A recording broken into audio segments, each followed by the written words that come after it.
दोस्तों, पंचायती राज विभाग में आ रही एलडीसी निम्न वर्गीय लिपिक के पदों पे नई भर्ती को लेकर जो है बड़ी अपडेट निकल कर आ चुकी है। जी दोस्तों, आप सबको पता है कुछ दिन पहले जो है 8,093 पदों पे निम्न वर्गीय लिपिक यानी जो है प्रत्येक ग्राम पंचायत में जो है उसके जो कार्यालय है वहां पे आपको जो है एक पदों का जो है सृजित किया गया है, जिसमें आप देखेंगे तो कुल जो है 8,093 पदों का जो है यहाँ पे सृजन किया गया है लोअर डिवीजन क्लर्क का। पंचायती राज विभाग में जितने भी कार्य हैं, जितने भी ऑफिस हैं, उन सब में जो है आपके एक लोअर डिवीजन क्लर्क जो है आपके रहने वाले हैं, कार्य करने वाले हैं, ताकि सारे कामकाज जो है आसानी से हो सके। तो इस भर्ती को लेकर जो है एक काफी अच्छी अपडेट निकल कर आ चुकी है। कुछ ही दिन पहले जो मंत्री परिषद की बैठक हुई और उसमें आपको बताया गया था कि 8,093 पदों का जो है सृजन किया गया है, निर्णय लिया गया है कि इस पदों को भरा जाएगा पंचायती राज विभाग में और प्रत्येक ग्राम पंचायत में जो है एक पद आपके रखे जाएंगे। अब इसको लेकर क्या कुछ अपडेट आया हुआ है आप देख सकते हैं। विभाग ने जो है खुद इसको लेकर जो है अपडेट दिया हुआ, बोला है कि पंचायती राज विभाग बिहार सरकार, इनका जो आपका ट्विटर हैंडल है वहां पे आपको जी नोटिस देखने को मिल जाएगा, आप वहां से देख सकते हैं। आवश्यक सूचना करके इन्होंने नोटिस जारी किया जिसमें बोला गया कि निम्न वर्गीय लिपिक, अब यहाँ क्या बोला है, ग्राम पंचायत के कार्यों में गति लाने हेतु निम्न वर्ग लिपिक के कुल 8,298 रिक्त पदों पर नियुक्ति हेतु सामान्य प्रशासन विभाग से रोस्टर क्लियर होने के उपरांत पंचायत राज विभाग बिहार पटना द्वारा बिहार कर्मचारी चयन आयोग को अधियाचना भेज दी गई है। मतलब क्या कि जो सामान्य प्रशासन विभाग पे जाकी वैकेंसी अटकी हुई थी वो जो है अब क्लियर हो चुका है। यानी फ्रेंड्स, इस वैकेंसी का जो रोस्टर है वो बिहार एसएससी को भेज दिया गया है। वैकेंसी 1 वीक में आपको जो देखने को मिल सकती है, या अगर बिहार एसएससी थोड़ा सा डिले करती है, अगर एग्जाम वगैरह में थोड़ा सा डिले करती है, जैसे बहुत सारा इसका एग्जाम भी आने वाला है बिहार एसएससी का, या अगर कुछ इसमें ज्यादा पेंडिंग नहीं रहा तो आपको ये वैकेंसी जो है अगले महीने तक भी देखने को मिल सकता है। मतलब अगस्त में आपका जो फॉर्म स्टार्ट होने के पूरे चांसेस हैं। मतलब वो तुम्हें ज्यादा दिन बोल दिया, लेकिन बहुत जल्द भी आपको आ सकते हैं। 1 से 2 वीक में आपका जो वैकेंसी है ऑनलाइन शुरू हो सकता है। तो ये बड़ी अपडेट है, आप यहाँ पे देख सकते हैं। पंचायत विभाग ने जो है बिहार कर्मचारी चयन आयोग को अधियाचना भेज दी है। एडीसी की नियुक्ति बिहार कर्मचारी चयन आयोग द्वारा प्रतियोगिता परीक्षा के माध्यम से की जाएगी। यानी यहाँ पे बिहार एसएससी जो है एंट्रेंस एग्जाम लेगा और एंट्रेंस एग्जाम के माध्यम से आपका चयन यहाँ पे करने वाला है। बिहार पंचायत राज विभाग के द्वारा जो है ये ऑफिशियल अपडेट जो है शेयर किया गया है कल के डेट में। तो वैकेंसी फ्रेंड्स बहुत जल्द आपकी आ सकती है। जैसे वैकेंसी आएगी मैं आप लोग को अपडेट दूंगा। फिलहाल मैं आपको जो है थोड़ा सा इंपोर्टेंट अपडेट बताता हूँ जिलावार वैकेंसी के बारे में, सैलरी के बारे में। देखिए, इसमें सबसे हम बात करते हैं सैलरी क्या मिलेगा और नंबर ऑफ पोस्ट क्या रहेंगे। देखिए, यहाँ पे लेवल 2 की सैलरी रहेगी और यहाँ निम्न वर्ग लिपिक आप कहलाएंगे, एलडीसी कहलाएंगे। 8,093 पदों की संख्या बताई गई है जो कि आप यहाँ पे देख सकते हैं। और यहाँ पे आप नीचे आएंगे तो आपको जो है जिला वाइज वैकेंसी को भी दिखाया गया। ये जो है 17 जून के डेट में अपडेट आ गया था पंचायत राज विभाग के ऑफिशियल साइट पे।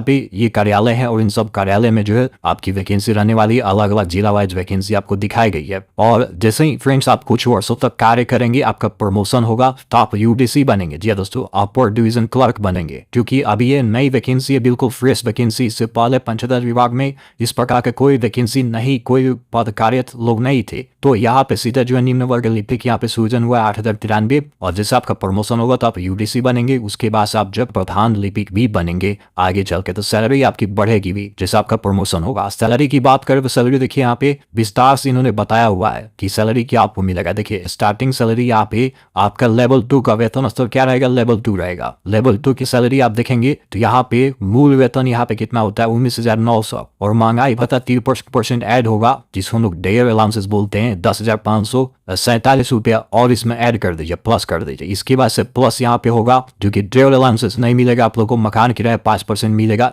9,995 रुपए और प्लस यहाँ पे करेंगे 1,000 रुपया आपका जो चिकित्सा भत्ता। इस तरह टोटल आपकी जो है सैलरी होगी 32,442। इसमें कुछ आपके जो है कटेंगे और उसके बाद से आपको इन सैलरी लेवल जो है 28,000 के आसपास जो देखने को मिल सकती है। 4,000 के आसपास जो कट जाते हो, बाद में आपको 4,000 मिलते भी हैं। तो टैक्स वगैरह कुछ और जीएसटी वगैरह करता है, कुछ आपके ही बीएफ वगैरह ये सब जो होता है ना, ईएसआई वगैरह जो करता है तो वो आप पे कटेंगे और आपको जो इन हैंड सैलरी 28,000 समथिंग आपको मिल जाएंगे। तो ये आपकी सैलरी जो है स्टार्टिंग रहेगी और परमानेंट सरकारी नौकरी है। आप लोग जो है अभी से लग जाइए। मैं आप लोग को बार बार एक ही चीज बोल रहा हूँ कि आप लोग तैयारी में लग जाइए। ऐसी नौकरी आपको फिर दोबारा मौका नहीं मिलने वाली है। अगर एक बार ये जो है फॉर्म फिलअप होंगे, अगर आप इससे चूक जाते हैं तो काफी आपको पछतावा होगा। तो ध्यान रखिए, इसके लिए आप जरूर आवेदन करिए। और अपडेट मैंने आपको लोग दे ही दिया कि इसका जो है अधियाचना बिहार एसएससी एसएससी को भेज दिया गया है और उसी के माध्यम से आपका एग्जाम होगा। अब देखिए यहाँ पे मेन इंपोर्टेंट पॉइंट क्या है कि इसमें जो है एज क्या होगा। देखिए आपका एज जो है न्यूनतम 18 वर्ष रखा जाएगा और इंटरमीडिएट आप क्वालिफाई रहेंगे तो फॉर्म भरेंगे और कंप्यूटर चलाने की योग्यता आपके पास होनी चाहिए और टाइपिंग की योग्यता आपके पास होनी चाहिए, मतलब आपको टाइपिंग आना चाहिए। अगर हम बात करें जनरल के लिए तो जनरल पुरुष के लिए 37 वर्ष की उम्र सीमा रखा जाएगा। पिछड़ा वर्ग अत्यंत पिछड़ा वर्ग के लिए महिला पुरुष दोनों के लिए 40 वर्ष की उम्र सीमा रखा जाएगा, यानी बीसी के लिए 40 वर्ष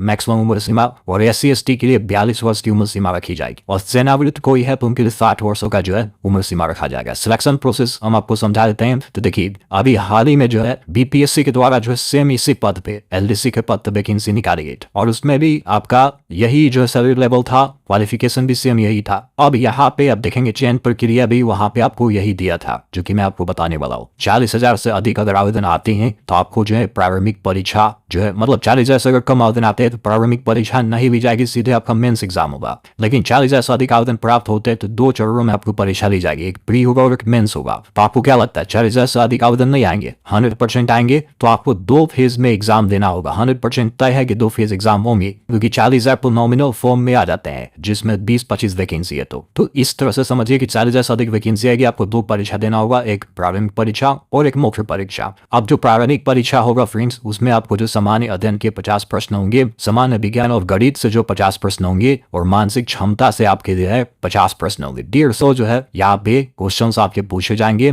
और प्रत्येक सही उत्तर के लिए 4 अंक निर्धारित किया जाएगा। अभी ये बिहार SSC का मैं नहीं दिखा रहा हूँ, ये मैं दिखा रहा हूँ BPSC का सिलेबस, BPSC का एग्जाम पैटर्न, और वही वैकेंसी BPSC ने निकाला हुआ LDC का भी फॉर्म फिलअप हो रहा है और सेम यही सिलेबस जो आपका बिहार SSC भी रखने वाला है। ध्यान रखिएगा थोड़ा सा अंतर हो सकता है लेकिन लगभग यही रहेगा। और यहाँ पर अगर प्रत्येक गलत उत्तर के लिए 1 अंक की कटौती की जाएगी। परीक्षा की अवधि जो 2 घंटे 15 मिनट की होगी। प्रारंभिक परीक्षा में भाषा का माध्यम जो हिंदी अंग्रेजी होगा, अंग्रेजी और अंग्रेजी के प्रश्न, हिंदी अंग्रेजी में प्रश्न पत्र में कोई भिन्नता होती है तो अंग्रेजी प्रश्न मान्य होंगे। अब देखिए यहाँ पे क्या है, थोड़ा सा अंतर होगा। जैसे बिहार SSC का जब डिटेल नोटिफिकेशन निकालेगा ना तो आपको मैं एक अपडेट दूंगा, लेकिन फिलहाल आप यही मान के चलिए लगभग ये आपका एग्जाम पैटर्न होने वाला है, यही आपका सिलेबस भी होने वाला। तो इसी को ध्यान में रखते हुए आप अपनी जो तैयारी को स्टार्ट करिए और अच्छे से जो पढ़िए। यहाँ पे देखिए प्रारंभिक परीक्षा का सिलेबस भी दे दिया गया है, आप इसको ध्यान में रखेंगे और अपनी तैयारी स्टार्ट कर सकते हैं। 1 से 2 वीक में आपका जो है ये वैकेंसी देखने को मिल जाएगी और आप जो है उसके सिलेबस के अनुसार भी तैयारी कर सकते हैं। इसके बाद आपका जो मुख्य लिखित परीक्षा में आपको बोला गया है कि आपको जो है न्यूनतम अर्हता के आधार पर योग्य पाए गए सभी सफल अभ्यर्थी को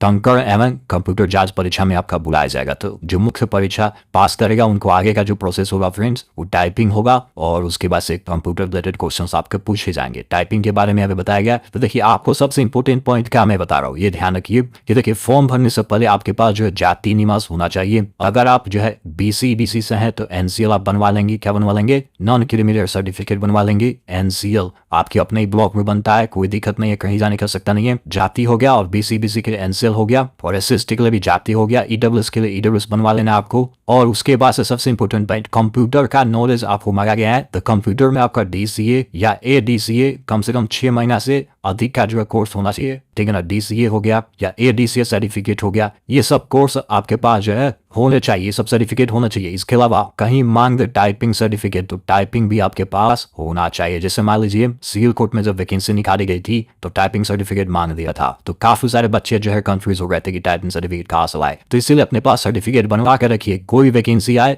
उसमें अगर टाइपिंग सर्टिफिकेट मांगे तो उसमें आपको लगा देना है। तो टाइपिंग सर्टिफिकेट भी आपको बनवा लेना है, हिंदी अंग्रेजी दोनों का, ठीक है ना। अगर हालांकि इसमें नहीं मांगेगा, चांस कम है, लेकिन क्या पता मान दे, तो आप लोग जरूर जो है टाइपिंग सर्टिफिकेट DCA ADCA सब डॉक्यूमेंट्स आप अपने पास रखेंगे। बहुत सारे लोग बोलेंगे हमने बनवा लिया मांगा ही नहीं, तो भाई देखिए ऐसा नहीं है, आप बनवाए हैं तो कहीं ना कहीं फायदा ही करेगा। क्या पता मांग लेते तब क्या करते आप, बोलते ना कि सर बोले थे लेकिन हम बनवा नहीं पाए, और नहीं मांगा तो भी आप हमको ही दोष देंगे। लेकिन मैं कहूँगा फ्रेंड्स बनवा के रखिए ताकि आने वाले भविष्य में हमेशा फायदे करेगा। आई होप आप लोग समझे हुए इस भर्ती के बारे में। जैसे कुछ अपडेट आता है मैं आप लोग को अपडेट दूंगा और इस वैकेंसी के बारे में पूरी इन्फॉर्मेशन जो है देने वाला हूँ। मिलते हैं फ्रेंड्स किसी नेक्स्ट वीडियो में। जय हिंद, आपका दिन शुभ।